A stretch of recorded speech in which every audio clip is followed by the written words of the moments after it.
Buenas noches y bienvenidos a Signo Pesos, la economía al alcance de su pantalla. Estos son los temas claves de hoy. Vuelve el apoyo para pagar la nómina. El gobierno anunció que desde hoy las empresas que llenen los requisitos se pueden inscribir para obtener este auxilio económico destinado a preservar los empleos. Les tenemos todos los detalles en segundos aquí en Signo Pesos. Que se acabe el 4 por mil. Así lo pidió el propio superintendente financiero, Jorge Castaño, durante la convención bancaria en Cartagena. El funcionario explicó las razones por las que respalda esta medida que en este momento está estudiando el Congreso. La hora del hidrógeno. Tras los compromisos de Colombia para reducir las emisiones de gases contaminantes, se empieza a considerar el hidrógeno como una base para generar electricidad. Juan Fernández nos cuenta el panorama en nuestro país. Comenzamos esta emisión con una buena noticia para miles de empresas. El gobierno anunció hoy la reanudación del subsidio para apoyar el pago de las nóminas de las empresas todavía muy afectadas por la crisis económica de la pandemia. Doctor Jorge Mario Campillo, director de Parafiscales de la UGPP. Buenas noches, bienvenido a Signo Pesos. ¿Cómo le ha ido? Buenas noches, Víctor. ¿Cómo estás? Un saludo especial a toda la audiencia de Caracol. ¿Por qué no nos explica en qué momento se suspendió este subsidio y cómo es este tema de la reanudación? Bueno, Víctor, para dar la claridad a todas las personas, el programa se suspendió en el mes de marzo y vino ya una nueva reactivación de la economía por parte del gobierno. En ese gran esfuerzo, entonces, el gobierno expidió en la Ley de Inversión Social, en la 2155 del año 2021, la ayuda para aquellos empleadores pequeños y micros, o sea, hasta 50 empleados, que venían perdiendo y siguen perdiendo continuamente los ingresos en un 20% o más.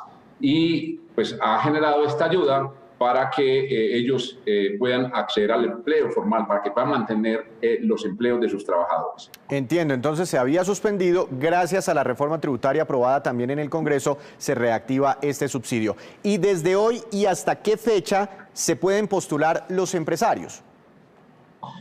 Desde hoy y va hasta el 11 de noviembre deben postularse los empresarios a través de las entidades financieras en la cual tengan una cuenta de depósito.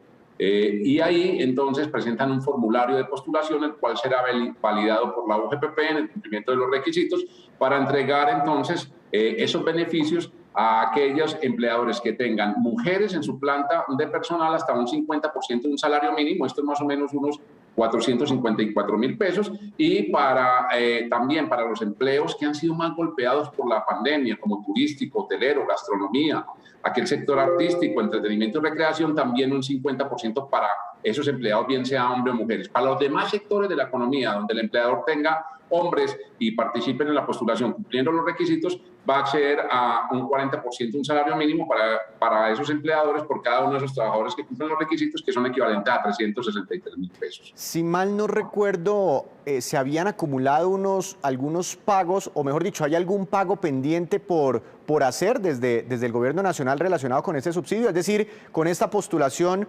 pueden acceder a varios pagos de pronto represados.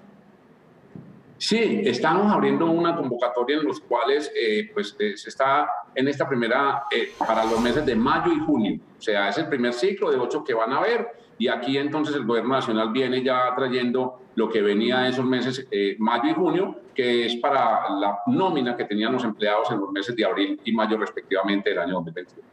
Entonces, si usted me dice son 8 meses en total que se aprobaron en la reforma tributaria, con la postulación que va desde hoy hasta el 11 de noviembre pueden aspirar a 2 pagos, ¿quedarían 6 pagos pendientes y se acabaría el programa? No, el gobierno nacional tiene, primero son 8 ciclos que van y empiezan desde ahora. Vamos a estar sacando a través de las resoluciones que ha expedido el gobierno nacional a 2 ciclos, y el programa no se acaba. El gobierno estará validando si hay nuevos recursos o si sobran de estas postulaciones para seguir inyectando reactivación económica a esos empleadores del país. Entiendo, pero según estuvimos pendientes de los debates en el Congreso de la República, sí hay unos cambios significativos a la hora de entregar este subsidio, ahora que se que se reanuda, ¿no?, con esta nueva convocatoria.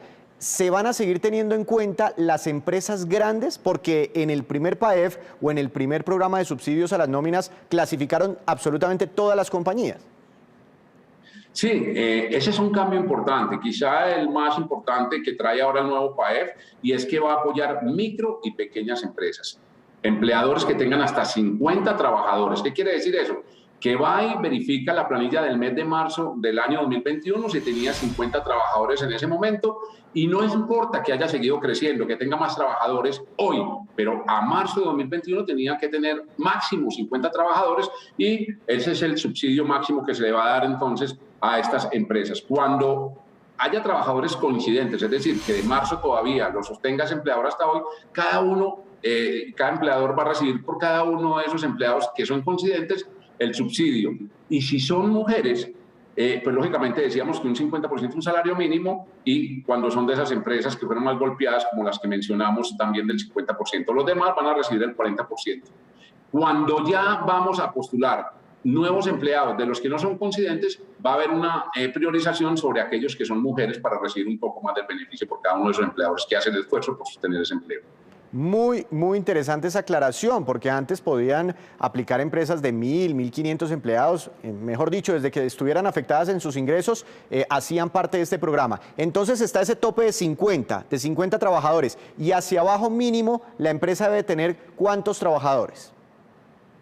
Pues, Víctor, antes la norma decía que el empleador persona natural tenía que tener mínimo 3 empleados. También se redujo uno más. O sea, ya ahora a partir de 2 empleados que estén en la nómina, en el mes de marzo de 2021, puede participar ese empleador o esa persona natural empleadora a postularse.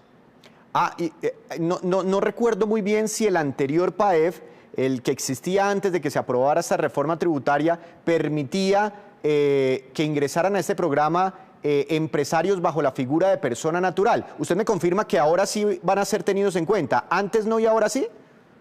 No, en el anterior PAEF también podían participar personas naturales empleadoras, pero tenían que tener mínimo 3 empleados para poderse presentar a la postulación. Hoy en día ya redujo uno de los empleados, es decir, ya no tiene que tener mínimo 3 empleados, sino 2 empleados ya puede participar. Entonces va a haber acceso a muchas personas que tienen empleados que cumplen con estos requisitos y que no tienen sino 2. Antes tenía que tener mínimo 3 empleados. Y otra de las figuras importantes que trae este PAEF es que le da cabida a las cooperativas de trabajo asociado. Antes no podían participar en el anterior PAEF, sino solamente por los empleados que eran de planta de esas cooperativas, las que estaban vinculados bajo contrato laboral. Hoy no, hoy va a poder participar la cooperativa de trabajo asociado no solamente por los empleados de planta, sino por los asociados de la cooperativa. Y eso va a permitir entonces que haya mucho más flujo de apoyo del gobierno nacional en esta reactivación económica. Muy interesantes estas recomendaciones. Tener muy en cuenta la fecha del 11 de noviembre, porque ahí vence el plazo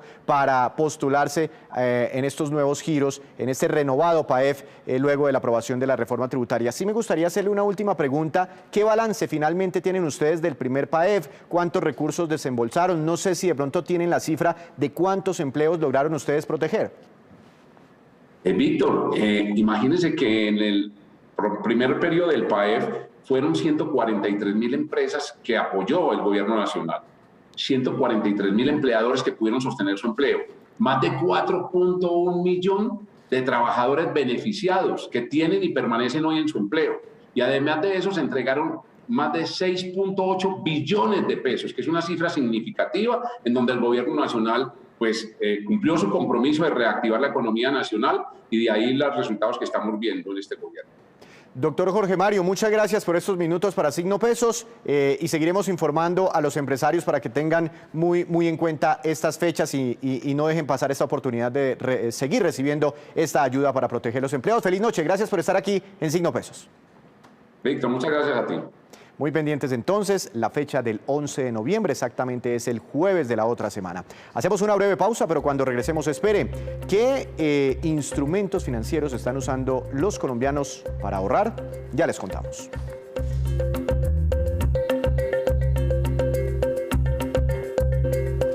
Regresamos a Signo Pesos. En Cartagena, donde se realiza en este momento la convención del sector bancario colombiano, el superintendente financiero Jorge Castaño volvió a hablar de un tema que muchos han pedido, la eliminación del gravamen a las transacciones financieras, conocido popularmente como el 4 por mil. Un impuesto que le cuesta a los colombianos casi 8 billones de pesos anuales. Veamos. Para la superintendencia financiera, desde el punto de vista técnico, la eliminación del 4 por mil ayuda a eliminar barreras que se han venido construyendo para acceso a productos y servicios financieros. A pesar de que hay unas cuentas exentas por montos, etcétera, la población aún sigue sintiendo que eso es una barrera para poder acceder a productos y servicios financieros. Estamos en un momento fundamental donde la inclusión necesita ser apoyada desde diferentes frentes. Entonces, más allá de la definición en lo que tiene que ver con cómo se desmonta el 4 por mil, para nosotros es muy importante porque elimina barreras de acceso al sistema financiero. Esto va a facilitar entonces que las personas puedan tener productos de ahorro, cuentas, depósitos electrónicos, sin la consideración de una restricción de ese impuesto. Claramente va a ayudar a desincentivar el uso del efectivo. Es fundamental que entre todos podamos construir ese ecosistema de pagos que nos facilite entre a todos hacer la trazabilidad, porque esto hace más visibles a los que no podemos ver y allí podemos crear productos y servicios financieros más ajustados a esa necesidad. Desde la política pública es fundamental la inclusión financiera, eliminar barreras, eliminar costos y ir un poco más allá para que ese uso del efectivo no se exceda en su utilización. Y a propósito de ahorro y de bancos, son muy pocos los colombianos que ahorran con juicio. Un hábito que es muy necesario, pero que no todos valoran como debería ser. Por eso hemos invitado al doctor Andrés Mauricio Velázquez. Él es el director de mercadeo de Confiar Cooperativa Financiera. Doctor Velázquez, buenas noches y muchas gracias por estar aquí en Signo Pesos. ¿Cómo le ha ido? Buenas noches, Víctor. Muchísimas gracias por la invitación. Para nosotros es un gusto estar aquí en Signo Pesos. Muchas gracias a usted. ¿Hay alguna medición, antes de hablar del ahorro, de efectivamente cuántos colombianos o qué porcentaje de los colombianos como que tienen una cultura, un hábito del ahorro?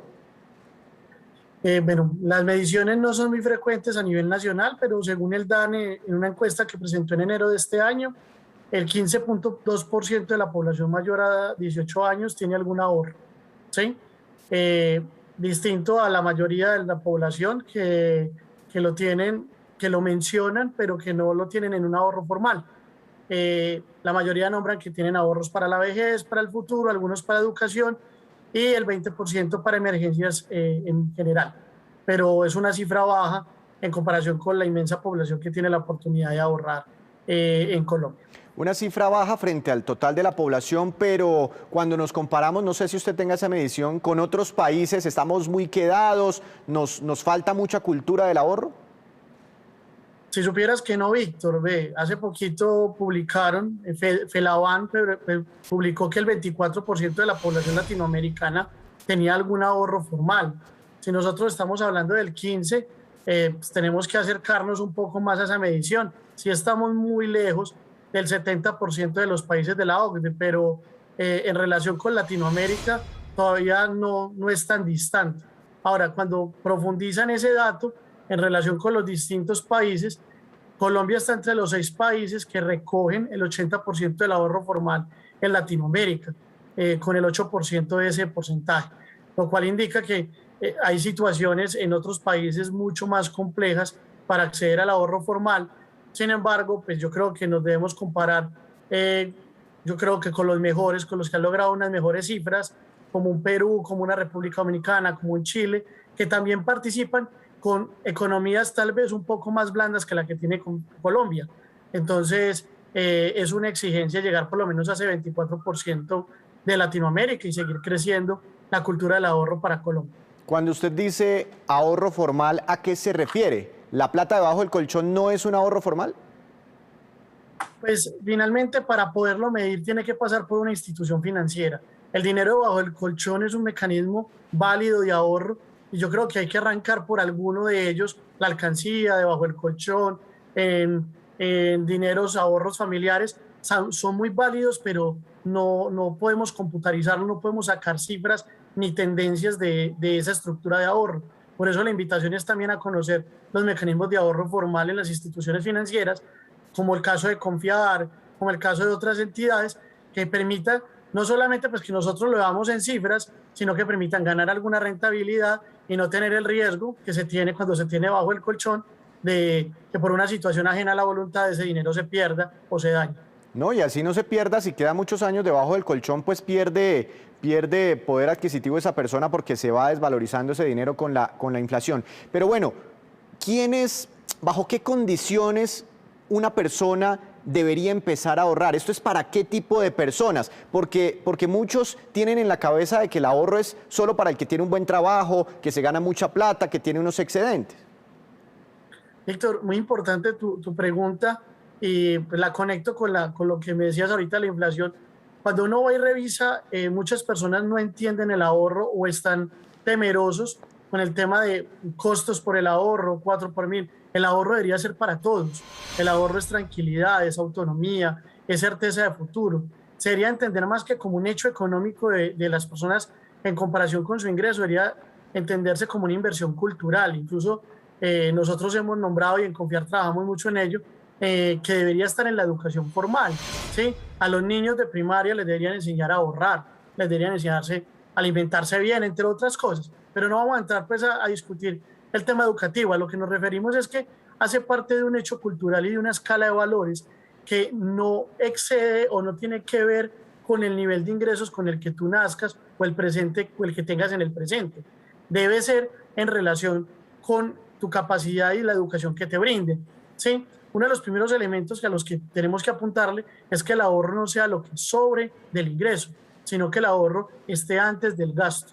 Y ese primer cambio en la construcción de una sociedad financieramente sana hace que en el futuro puedan hacer nuevas inversiones e incluso acceder al crédito con mayor tranquilidad. Entonces el ahorro es para todo el mundo y debe ser un elemento cultural y educativo.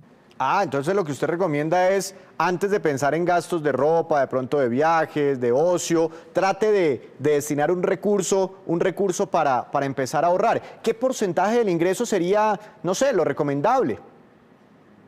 Pues, los expertos financieros, cuando uno lee desde el tema, hablan del 30%, ¿sí? Pero eso es un porcentaje difícil de establecer cuando tú ya tienes un esquema de gastos.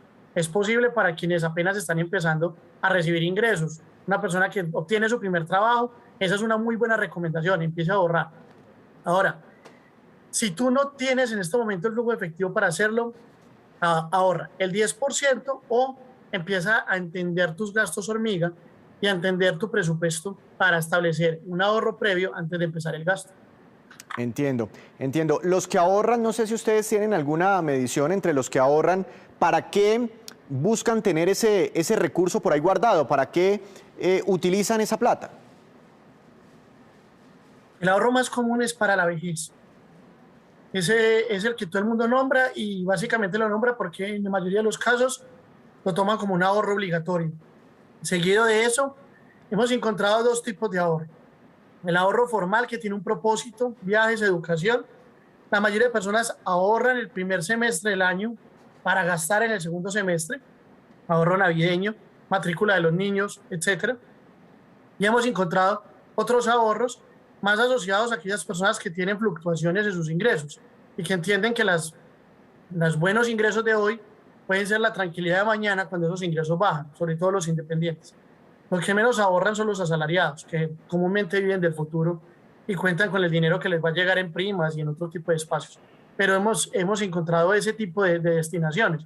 Obviamente también encuentra uno el que quiere viajar, es muy común entre población más joven, pero ya empieza a ser un elemento generacional y no un elemento marcado dentro de toda la población.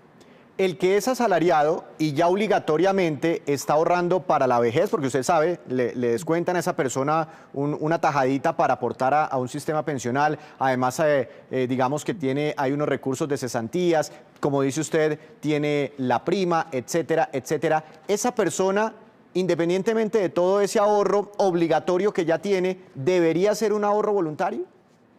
Por supuesto, porque finalmente esos dos ahorros que tú mencionas ya tienen unos propósitos muy particulares. El primero es buscar acceder a la pensión. Hace poco hablábamos en otro estudio de que solamente el 15% de la población accedía a una pensión y eso es una cifra muy baja en relación con por la necesidad de tener esa tranquilidad en la vejez, y la cesantía es pues, para que cuando queda cesante o para hacer inversiones grandes. Entonces buscar ahorros para generar tranquilidad. Yo no quisiera insistir en que ahorre para el viaje, ahorre para esto, ahorre para lo otro, porque es un ahorro que nace gastado, sino adquirir el hábito del ahorro para que con el tiempo tú puedas contar con ese colchón en caso de cualquier situación o pues, de otra hora para hacer inversiones que te generen valor. Yo quisiera hacerle una pregunta más como a manera de recomendación. ¿Cuál es el vehículo financiero o el producto financiero por el que más están accediendo los colombianos a ese ahorro formal que usted nos ha explicado? ¿Y qué otras opciones existen, ¿no? Pensando no solo en ahorro, sino también en un poquito de rentabilidad. Bueno, el ahorro más común que se utiliza es la cuenta de ahorro a la vista o lo que llamamos la cuenta de pago. Ese ahorro en cifras es el que más se logra, pero el que más rotación tiene. ¿Por qué? Porque las personas se ven obligadas a abrirlo para una situación laboral o por una transferencia particular, pero no tienen un uso habitual. El ahorro recomendado depende de tu nivel educativo en materia de ahorro, la capacidad de ingresos y la cultura. Si tú ya tienes un dinero disponible, digamos que lo tenías debajo del colchón, ¿cierto? El mejor mecanismo ir más recomendado es un CDT, que te permita tener rentabilidad en un periodo de tiempo largo. Estamos hablando de mecanismos de ahorro tradicionales para no entrar en el detalle de otro tipo de ahorros mucho más complejos.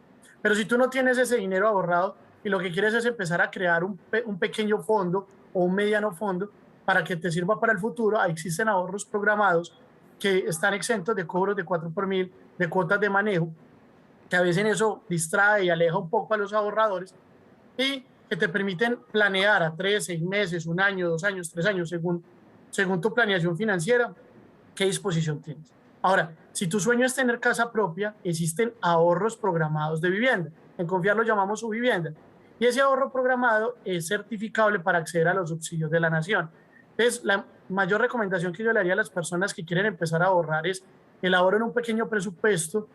Eviten los gastos pequeños, los gastos hormiga, el tinto todos los días, los chicles, el cigarrillo, y eso conviértalo en un ahorro y déjense asesorar. Existen muchos mecanismos para uno empezar a construir ese ahorro.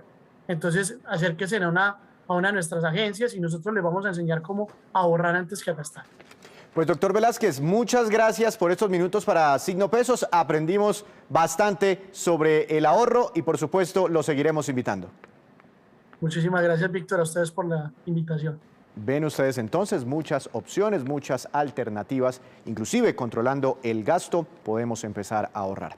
Hacemos otra breve pausa, pero ya les contaremos sobre una reconocida cadena de almacenes que...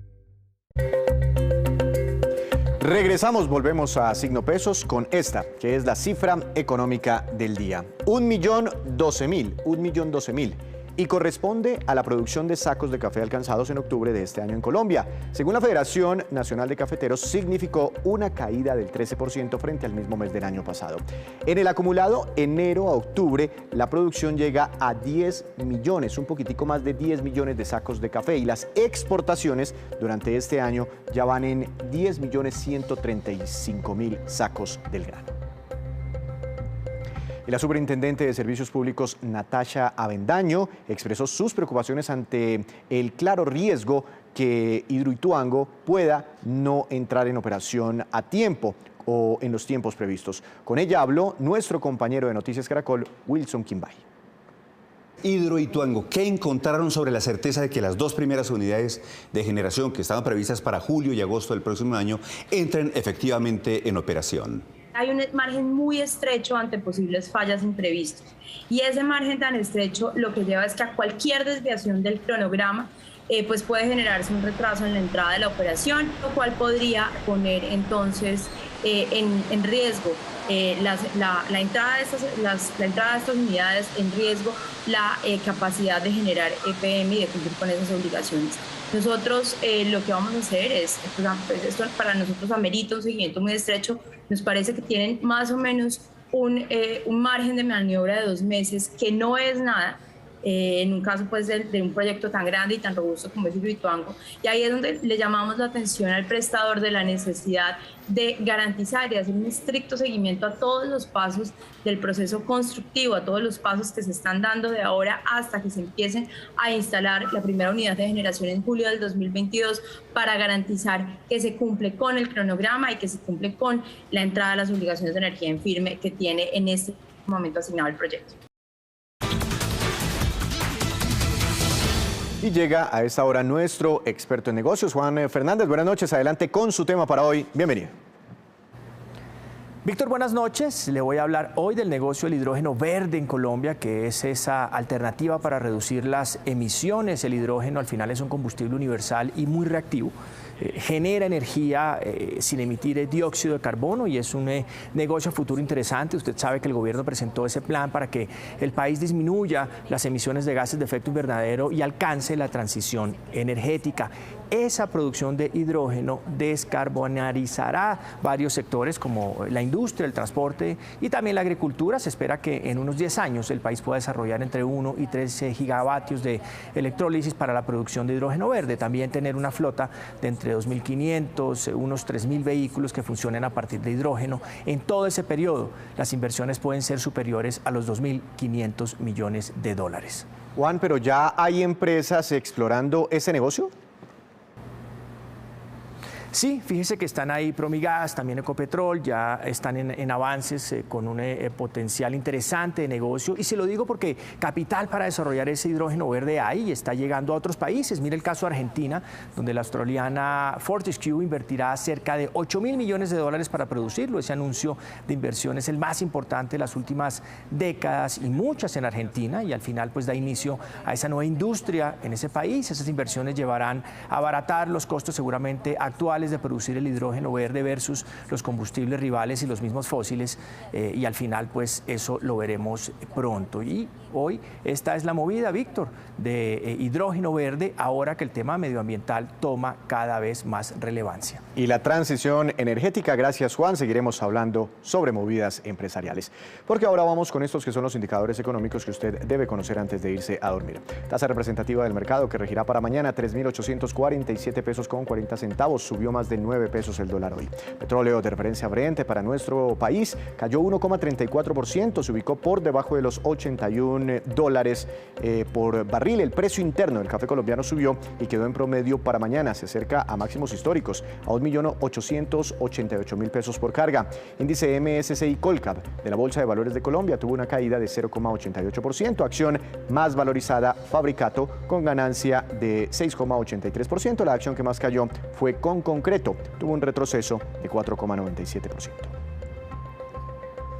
Antes de despedirnos, los quiero dejar con este dato. La cadena de almacenes Falabella está ofreciendo 1.700 vacantes en todo el país para esta temporada de fin de año. Están dirigidas estas vacantes a jóvenes mayores de edad, por supuesto, tanto hombres como mujeres. Ojalá, eso sí, con experiencia en el manejo de la caja o de asesoría al cliente. Las hojas de vida pueden enviarlas los interesados e interesadas a los correos que estamos publicando en este momento en nuestra pantalla. Así terminamos por hoy, pero los esperamos mañana con una nueva emisión y toda la información económica que usted necesita saber. Esto es Signo Pesos, la economía al alcance de su pantalla. Que tenga una feliz noche.